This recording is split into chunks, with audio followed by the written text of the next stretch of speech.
ہمارے نوجوان ایسے ہوتے ہیں کہ رمضان کے مہینے میں بھی ایسے بہت سارے لوگ ہوتے ہیں، کہتے ہیں ہماری عبادت ریاضت کرنے سے ہمیں یہ مشکلات آتی ہے، ہم نہیں کر پاتے اتنی ساری یہ وہ تراویح کی 20 رکعت کتنا ہمارے یہاں تو آدھا گھنٹہ بھی یعنی اتنا ہی لگتا ہے، اس سے زیادہ نہیں، اتنا ہی لگتا ہے. لیکن کیا ہے وہ کھڑے ہونے کے لیے بھی کہتے ہیں ہم نہیں کھڑے ہو سکتے. لیکن آپ دیکھ لیں، اگر انہی نوجوان کو دیکھ لینا، آج میں نے اس کا معائنہ کیا، آج ہمارے لوگ جو کہتے ہیں کہ ہم رمضان میں عبادت ریاضت وغیرہ اتنا نہیں کر سکتے، ہمارے یہ مسائل ہے، وہ مسائل ہے، لیکن رمضان میں جس میں اللہ تعالیٰ کی رحمتیں چماچم برستی ہیں، نفل کا ثواب فرض کا ثواب 70 گنا بڑھا دیا جاتا ہے. الغرض اللہ کی رحمت کا نزول ہر وقت ہوتا ہے، لیکن اس ٹائم پر بھی ہمارے ایسے لوگ ہوتے ہیں کہ عبادت ریاضت تو کچھ، لیکن کیا ہے گناہوں والے کاموں میں ابھی تک مصروف عمل ہے. آج تراویح پڑھنے کے لیے الغرض نیکی کا کام کرنے کے لیے کسی کو وقت ہی نہیں ہے. لیکن اگر انہی لوگوں کو دیکھا جائے نا، رمضان کے مبارک مہینے میں بھی میچ کھیلنے کے لیے کہو تو دیکھو کیسے کھیلتے ہیں. میچ دیکھنے کے لیے آج کہتے ہیں نا بھئی وہ فلاں جگہ پر، آج جو ہمارے لوگ اتنے سارے دور دور جاتے میچ دیکھنے کے لیے. آج بتاؤ آپ لوگوں کو، پہلے تو ہم حکومت کو کوستے تھے نا کہ حکومت نے یہ رمضان کے مہینے میں یہ میچ کر دیا، وہ میچ کر دیا. آج مجھے اور آپ کو زرداری نے تو نہیں کہا کہ جائے میچ کھیلنے کے لیے جاؤ یا دیکھنے کے لیے جاؤ، نہیں نا. آپ دیکھیں سب کچھ کریں، لیکن یاد رکھیں میں آپ کو یہ منع نہیں کرتا کہ آپ میچ دیکھنے کے لیے جاتے ہیں، کھیلنے کے لیے جاتے ہیں یا سب کچھ کرنے کے لیے جاتے ہیں. لیکن ایک بات ہے، صرف یہ ہے کہ آپ بتائیں کہ آپ عبادت ریاضت کتنا کرتے ہیں، جتنا ٹائم ادھر میچ کو دیتے ہیں اتنا ٹائم اللہ تعالیٰ کی راہ میں دیتے یا نہیں دیتے. اگر ان لوگوں کو کہا جائے نا کہ بھئی آپ چلیں عبادت ریاضت کے لیے، یا یہی کہا جائے کہ بھئی چلیں فلاں جگہ پر اللہ اس کے رسول کی باتیں ہو رہی ہے، نیکی کی کام ہو رہی ہے، یا فلاں جگہ پر اللہ اس کا رسول کے محبوب علیہ السلام آئیں گے، یعنی محبوب علیہ السلام کی باتیں ہوں گی، اولیاء کی باتیں ہوں گی، تو ہمارے نوجوانوں کا بہانہ اتنا ہے کہ بھئی سائیں ہمارے یہ کام ہے، وہ کام ہے، یہ کام ہو گیا، وہ کام ہو گیا. ہم نہیں. اگر انہی لوگوں کو کہا جائے کہ بھئی فلاں جگہ پر میچ چل رہا ہے، یہ چل رہا ہے، تو کیا ہے سارے لوگ اپنا خرچہ کر کے چلے جائیں گے. آج میں اور آپ دیکھ لیں کہ ہم نے زیادہ سے زیادہ قدر کس کی ہے، دنیا کی ہے یا دین کی ہے. اگر دنیا کی ہے نا، آپ دیکھ لیں کہ میں اور آپ کس کے لیے. اور محبوب کریم صلی اللہ علیہ وسلم نے اس کے بارے میں کیا فرمایا پتہ ہے؟ ایک مرتبہ نا ایک کبوتری اڑ کے جا رہی تھی، کبوتری اڑ کے جا رہی، تو نبی علیہ السلام نے فرمایا یہ جو کبوتری ہے اور اس کے پیچھے کبوتری کے پیچھے نا ایک شخص دوڑتا ہوا جا رہا تھا. تو نبی علیہ السلام نے فرمایا یہ جو کبوتری ہے نا یہ شیطانہ ہے، اور جو بندہ اس کے پیچھے دوڑ کر جا رہا ہے نا وہ شیطان ہے. اب محبوب علیہ السلام نے فرمایا یہ کبوتری شیطانہ اس لیے ہے کہ اس نے اس بندے کو غافل کر دیا اس سے. اب آپ دیکھ لیں کہ جو لوگ رمضان کی ساعتوں میں میچ دیکھنے کے لیے جائیں گے یا ادھر اپنے کاموں کے لیے جائیں گے، بتاؤ وہ کون سا کام کر رہے ہیں؟ آپ بھلے جائیں جتنا بھی کریں، لیکن یاد رکھیں آپ فوقیت کس کو دے رہے ہیں، دین کو دے رہے ہیں یا دنیا کو دے رہے ہیں.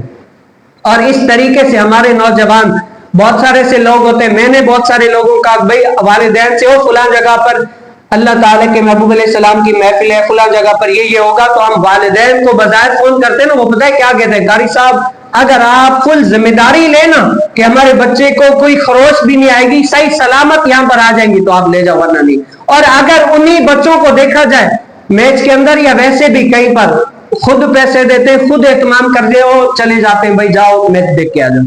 اور وہاں پر کیا ہے اللہ کی امان میں ہے، اور جہاں پر ہم لے کر جا رہے ہیں وہاں پر اللہ کی امان میں نہیں، وہاں پر سب کچھ ایسے ہی ہے.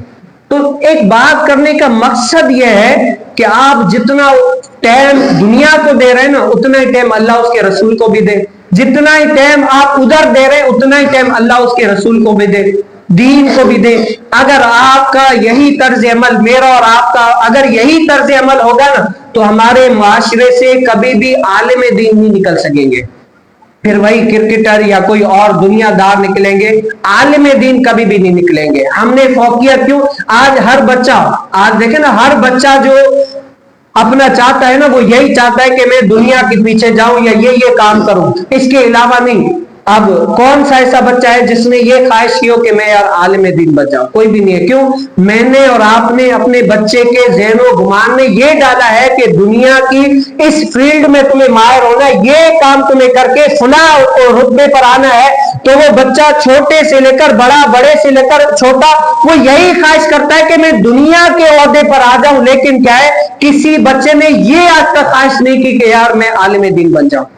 اور ابھی ہم نے جو یہاں پر کرایا نا کہ ہم الحمدللہ ہمارا رمضان کے بعد یہاں پر عالم کورس شروع ہوگا. ہم نے خیر اوکے کرتا ہے، اب ہو نہ ہو یہ اللہ کو مرضی ہے. ہم نے جس کو بھی بتایا نا تو اس نے ریئیکشن ایسے دیا، کہا کہ یار یہ یہاں پر نہیں ہوگا. اور اگر کوئی یہ کہے کہ بھئی فلاں جگہ پر کرکٹ کا کوئی پورا یعنی وہ ایک کوچ آئے گا، اس کو یہ بتائے گا کہ یہ اور وہ بڑا ماہر بن جائے گا، شاہد افریدی کے بالکل برابر کا ہو جائے گا. میں کہتا ہوں سارے لڑکے اپنے ساری مصروفیات چھوڑ کر وہاں پر ایڈمیشن لیں گے، کہیں گے کہ ہم کرکٹر بنیں گے.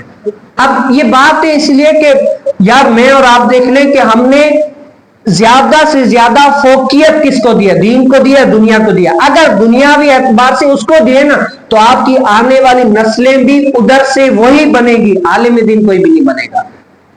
عالم دین بننے کے لیے نا کتنی ساری مشقتیں ہوتی ہیں نا ہمیں پتا ہے. اور ہم نے اس درجے پر آئے نا، آج جو ممبر رسول پر بیٹھے، اس سے پہلے ہم نے کیا ہے سوکھی روٹیاں کھائی. ہمیں پتا ہے کہ اس ممبر پر بیٹھنے کے لیے ہم نے کتنے سارے دھکے کھائے ہیں. پوری 2-3 سال تک اپنے ماں باپ کا منہ نہیں دیکھا ہے. وہ اس لیے صرف اور صرف نبی کریم صلی اللہ علیہ وسلم کا دین سیکھنے کے لیے. اور جو ہم نے یہاں پر یہ کوشش کی ہے نا، یہ سمجھو بہت ساری آسانیاں سب کے لیے. اگر کوئی بڑا چھوٹا اگر کوئی اس کو اپنے اوپر کرنا چاہے نا تو اس کے لیے آسانی ہے. لیکن معذرت کے ساتھ میری اور آپ کی اس معنوں میں نا دین کے اعتبار سے بالکل ہم پیچھے، ہمارا یہ لگاؤ ہی نہیں. اور بس میں یہ سنا کر ختم کروں، کسی شاعر نے کیا خوب کہا تھا کہ اس قوم کا یہ حال ہے. اگر آپ نے دیکھا ہوگا جس قوم کے اندر جوتے کانچ کی شو روم کے اندر بکنے لگے اور کتابیں ریڑھی پر بکنے لگے تو سمجھ جانا اس قوم کو جوتوں کی ضرورت ہے، کتابوں کی نہیں. تو اللہ تعالیٰ مجھے اور آپ کو بھی نا شریعت پر عمل کرنے کی توفیق نصیب فرمائے. اور یہ حدیث مبارکہ میں اکثر سناتا ہوں.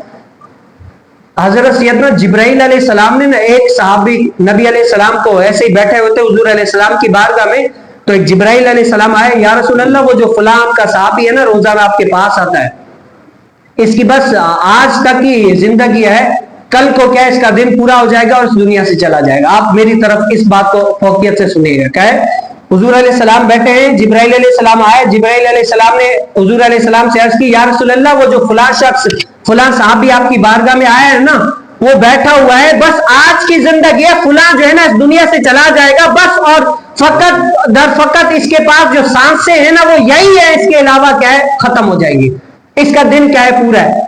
اب حضور علیہ السلام نے اس صحابی کو بتایا کہ اے صحابی تمہارا جو ہے نا آج کا دن ہے، صبح تک کیا ہے تمہارے دن پورے، تم اس دنیا سے چلے جاؤ گے. اب اس صحابی نے پتا ہے حضور علیہ السلام سے پوچھا کہ یا رسول اللہ کوئی ایسا عمل بتائیں کہ سانسیں تھوڑی ہیں، وقت کم ہے، یا رسول اللہ ایسا عمل بتائیں کہ میں کروں، اللہ تعالیٰ مجھے کہ اپنی بارگاہ میں قبول فرما دے اور قبولین میں شمار کر لے. اب نبی علیہ السلام آپ کیا سوچتے ہیں کہ یہ بتاتے کہ حضور علیہ السلام نمازیں پڑھو، تہجد پڑھو، قرآن پڑھو، یہ پڑھو، درود و اذکار کرو، یہ کرو وہ کرو. حضور علیہ السلام نے اس صحابی کو کیا فرمایا؟ اے صحابی جاؤ علم دین حاصل کرو. کیا کرو؟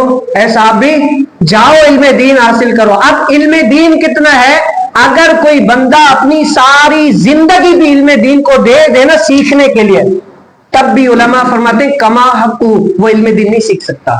لیکن اس صحابی کے ساتھ سانسیں چند ہے، دن مختص ہے، چلا جائے گا. لیکن حضور علیہ السلام نے علماء نے کیا فرمایا کہ حضور علیہ السلام نے اس ٹائم اس کو اس لیے فرمایا تھا کہ علم دین سیکھنے سے بڑھ کر کوئی بھی بڑی نیکی ہے.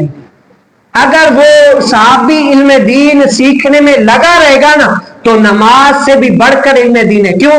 نماز صحیح طریقے سے پڑھے گا تبھی اس کی قبول ہوگی. تو صحیح طریقے سے کیسے آئے گی؟ جب علم دین ہوگا. تہجد پڑھے گا اسی طریقے سے، صدقہ تو خیرات کرے گا تب بھی علم دین ہوگا، پتہ چلے گا کہ میں کس طریقے سے کروں. تو اس طریقے سے سب سے بڑی نیکی کون سی؟ علم دین. تو حضور علیہ السلام نے یہ ہمارے لیے بتایا کہ اگر بندے کو جتنی سانسیں مل گئی ہیں نا کہ میری زندگی چلی گئی، اب میں نہیں پڑھ سکتا یہ وہ. حضور علیہ السلام نے کیا فرمایا صحابی کے عمل سے کہ اللہ تعالیٰ نے جتنا موقع دیا ہے نا، اگرچہ تمہیں بظاہر یہ لگے کہ صبح میری زندگی ختم ہو جائے گی، 1 گھنٹہ بجے، 1 سیکنڈ بجے، 1 منٹ بجے، وہ بھی کیا ہے اللہ تعالیٰ کے دین کو سیکھنے میں لگا. تو اس مشن کو پورا کرنے کے لیے نا ہم نے یہی کوشش کی